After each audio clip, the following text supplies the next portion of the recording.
Election tribunal میں کاغذات نامزدگی سے متعلق سماعتوں کا سلسلہ جاری ہے۔ آج 36 کاغذات نامزدگی سے متعلق سماعت ہوگی۔ سابق اسپیکر اسد قیصر اور تیمور سلیم جھگڑا کے کاغذات نامزدگی منظور کر لیے گئے ہیں۔ اس حوالے سے مزید تفصیلات حاصل کریں گے ڈان نیوز کے نمائندے عبدالحکیم محمد سے۔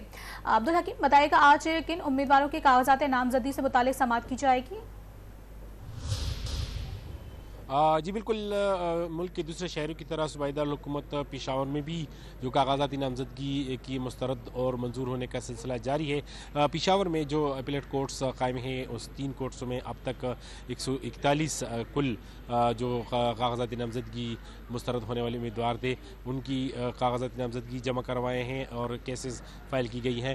جو اب تک منظور ہونے والے کاغذاتی نامزدگی ہیں ان میں پی ٹی آئی کے سابق صوبائی وزیر عاطف خان کے علاوہ ڈپٹی اسپیکر محمود جان اور اس کے علاوہ جو صوبائی وزیر شاہرام ترقی ہیں ان کی کاغذاتی نامزدگی بھی منظور کیا جا چکے ہیں۔ آج سماعت کے لیے 36 کاغذاتی نامزدگی کے کیسز جو ہے وہ لگے ہیں اور ان کیسز کی سماعت کا سلسلہ جاری ہے۔